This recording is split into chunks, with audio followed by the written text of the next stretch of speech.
be most useful for you in our conversation today?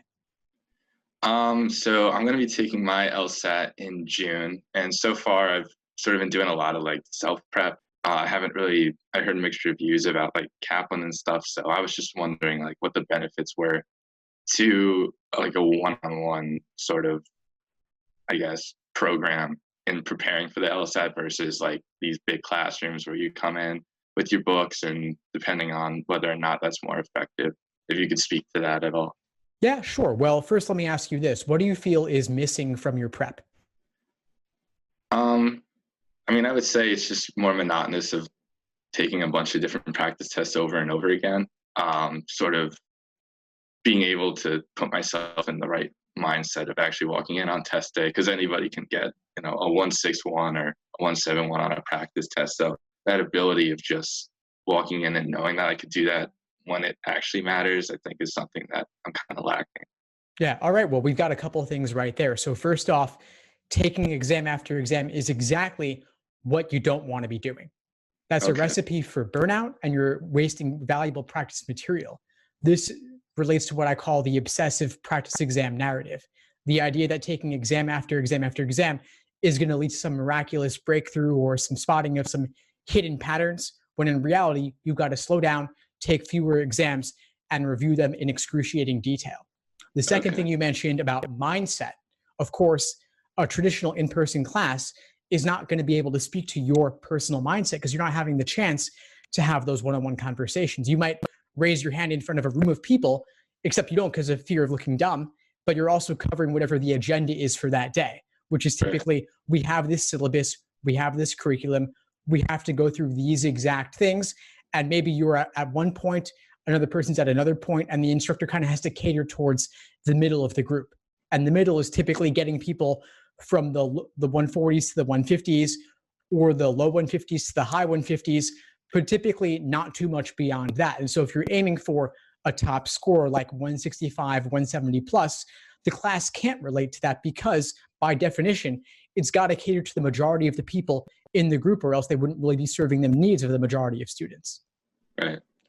So one-on-one coaching can help you figure out what your blind spots are, because you can't see your own blind spots. The other thing is that we could customize and tailor make a plan just for you, based specifically on your areas of strength and weakness. And I love this coaching video project that I've been doing because I've had over 100 video discussions just like this one, and that scales. Because although I'm not having all 100 people in a group at the same time, we're talking through those issues one-on-one, whatever you need in the moment. And so let me ask you, Kyle, aside from what we've covered so far, what do you feel I could help you with right now?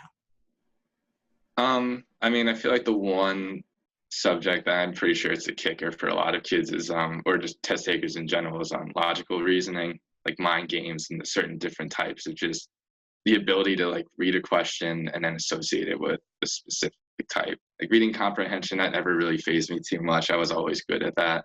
But it's just a matter of you're on the clock and you got to understand like what game this applies to and have like a game plan going into that.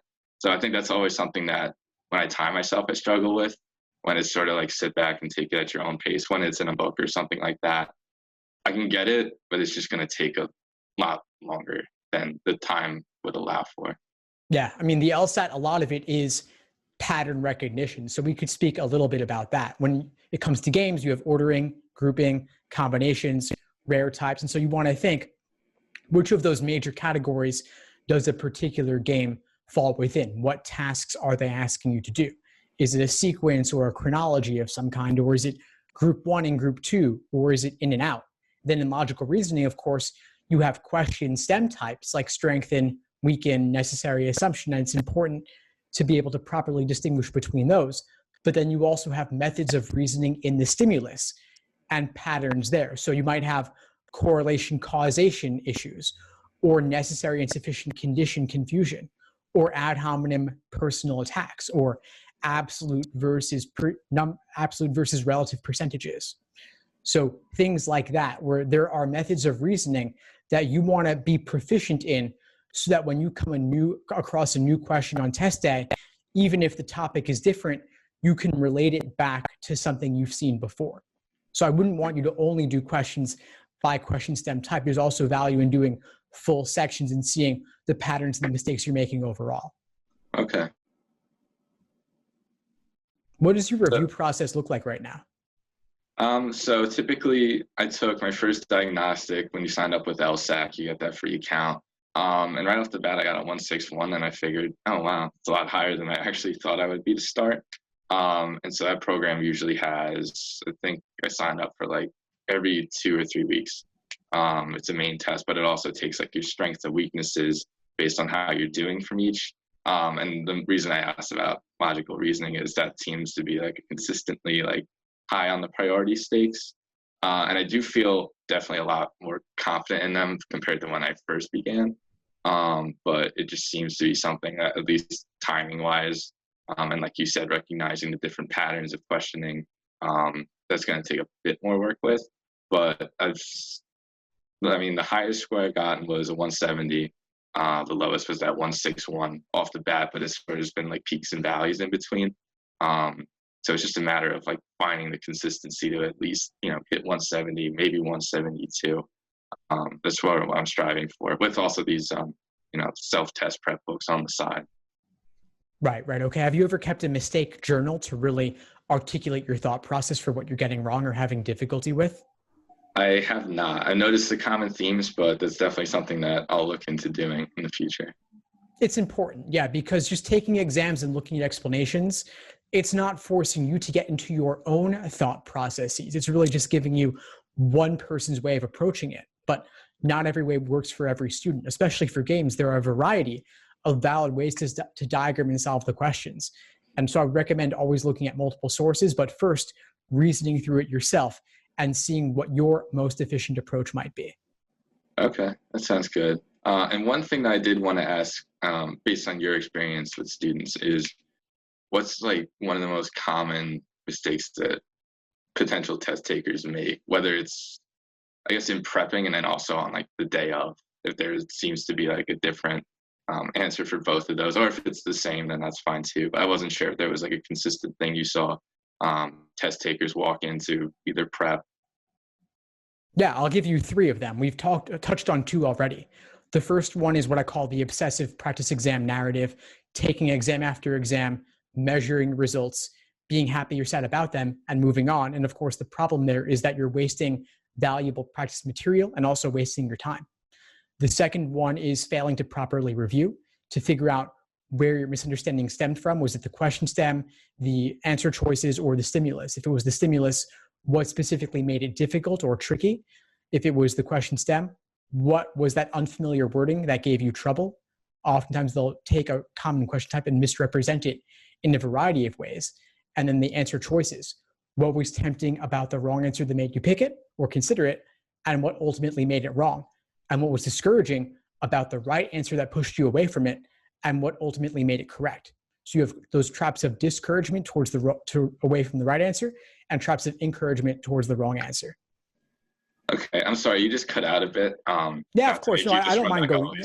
Yeah, of course, I don't mind going through it again. It's all right. So there are 3 particular common mistakes I noticed from students, and we've touched on 2 of them already. The first is that obsessive practice exam narrative, taking exam after exam, measuring your results, looking for hidden patterns, moving on to the next. The problem is that you're burning through valuable practice material and also wasting your time without building the foundation first and slowing down. The second one is failing to properly review. So I have what I call the Socratic review method. And in this method, what you're doing is you're figuring out where your misunderstanding stemmed from. Was it the stimulus, the question stem, or the choices? In the stimulus, if it was there, what was the method of reasoning? Did you thoroughly take the time to understand it? And what are the different ways that LSAC increased the difficulty level of the stimulus? For example, they might bury the conclusion in the middle. They might use a topic that nobody likes, like science or philosophy, or they might use those annoying words like unless, except, until, or without. So you got to figure out what was ramping up the difficulty for you specifically. If it was the question stem, sometimes they take common question stem types, but dress them up in unfamiliar ways with unfamiliar vocabulary or phrases. So you want to see if it was there, or if it was in the choices. Specifically, what was tempting about the wrong answer that made you pick it, and what ultimately makes it wrong, and what was discouraging about the right answer that pushes you away from it, and what ultimately makes it correct. So you have these traps of encouragement towards the wrong answer and traps of discouragement away from the right answer. So that's the second one, review. The third one is really just a mindset one, placing too much importance on any one particular LSAT administration. Because while the LSAT as a whole is incredibly important, no one particular test date will make or break you. You can always retake. Law schools do not average multiple scores. They only take the highest. Right. Yeah, that's one thing just to follow up with is originally I was planning on doing the July test, but that was of the format that you wouldn't get the answers or the full test at all back once you finish, compared to the one in June where once you submit it, you get a whole copy of sort of like your SATs, like you never see them again once you hand them in. That's what July is. The June one is you get all the right and the wrong, the good and the bad. And I think, maybe just asking your opinion, I feel that the June one, knock on wood, I don't have to take the LSAT again. It's a one and done. But in the instance that somehow I wasn't happy with my first try. Other than that, you don't see like there's any real difference between a June and a September test, just aside from that. Yeah, there's no difference. I mean, some tests are disclosed. 3 per year are released where you get a full copy of the exam. The rest are all undisclosed. It doesn't really make a difference, but I could certainly see psychologically how it's nice to be able to see what you got right and what you got wrong. I wouldn't choose a particular test date for that reason alone. But we're speaking right now in February. If you feel like you could be ready by June, then yeah, go for June, and then you get the exam back as a bonus. Okay, that sounds good. Well, I mean, I think that's all the major topics that I wanted to hit today. I do appreciate you taking the time. Sorry for the technical difficulties, but other than that, I found this very insightful. Looked onto your show, your YouTube channel. I got a lot out of it. Looking forward to the big talk tonight with Baylor. Yep, Baylor. Yeah, right. Awesome, Kyle. Well, I'm glad we connected. Before we sign off, what would you say is the biggest insight you got from our call today? I'd say definitely that, not that I was doing everything wrong per se, but definitely just stepping back and going forward with test prep, like actually noting down what I got wrong, trying to learn from it instead of just beating into my head with repeated testing, and actually just taking stock in what I'm doing. So awesome. Well, glad I could help. Please keep in touch. Thank you, Steve. Appreciate it. Thanks for tuning into the show. Please subscribe if you haven't done so already to be notified of new episodes as I release them. And feel free to reach out if you need anything at all as you move forward with your prep. I'm happy to help however I can. In the meantime, I'll wish you all the best and take care.